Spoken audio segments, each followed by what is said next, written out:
Hello बच्चों, तो चलो क्वेश्चन है अपने पास। Let A and B two sets each with finite number of element. Assume that there is injective means one one function from A to B.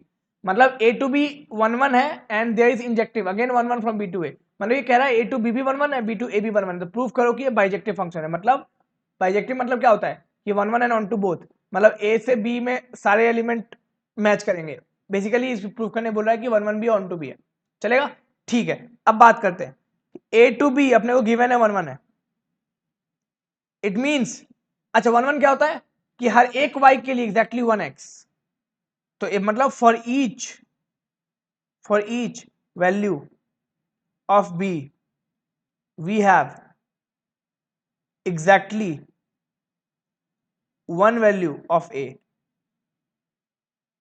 अब अगर B to A है तो B to A one one है तो for each value of A we have exactly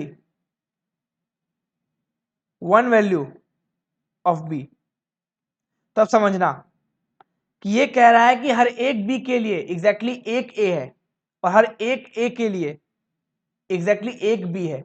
तुम्हें लगता है कि ए और बी के जो नंबर ऑफ एलिमेंट वो बराबर होंगे? क्यों बराबर होंगे? क्योंकि मान लो बी के पास दो एलिमेंट है, ए के पास तीन एलिमेंट है, तो हर बी के लिए एग्जैक्टली कितना होगा? एक एक होगा। मतलब एक को एक मिल गया, दो को दो मिल गया, तो बाकी एक तो खाली रह गया, तो फंक्शन नहीं रह जाएगा वो। ठीक है। अब मान लो बी के पास तीन एलिमेंट है और ए के पास दो एलिमेंट है। मान लो दो एलिमेंट तो तीन एलिमेंट है, तो तीन को हर एक को एग्जैक्टली एक चाहिए, तो वो तो गड़बड़ हो जाएगी। तो ऐसे समझो कि इसके पास एक दो, इसके पास तीन है। तो मैं कह रहा हूं कि अगर ए टू बी वन वन है तो हर एक बी की वैल्यू को एग्जैक्टली एक वैल्यू मिलना चाहिए। मान लो वन को वन मिल गया, टू को टू मिल गया, तो तीन को क्या मिलेगा? कुछ नहीं। तो दोनों अनइक्वल नहीं हो सकते, पहली बात। तो अब मान लो दूसरा तरीका देख लिया। दूसरा तरीका क्या देख लिया हमने? दूसरा तरीका देख लिया कि वन टू थ्री हो गया, वन टू थ्री हो गया, चलेगा। अब ये वन टू हो गया, तो वन को वन तो मिल गया, टू को टू तो मिल गया, लेकिन थ्री खाली रह गया, तो ये फंक्शन नहीं है। अब ये क्या है? अब फंक्शन नहीं है। तो दोनों ही सूरतों में ये अनइक्वल तो नहीं हो सकता। हाँ भाई, इक्वल करके देखे तो वन टू और वन टू, हाँ इसको ये मिल गया, इसको ये मिल गया, तो एक्जैक्टली वन है और फंक्शन भी है। चलेगा। तो वही हमने लिखा है कि अगर ए टू बी हो तो वन वन है, इसका मतलब हर एक बी के लिए एक ए और हर एक ए के लिए एक बी। इसका मतलब दोनों के क्या होंगे?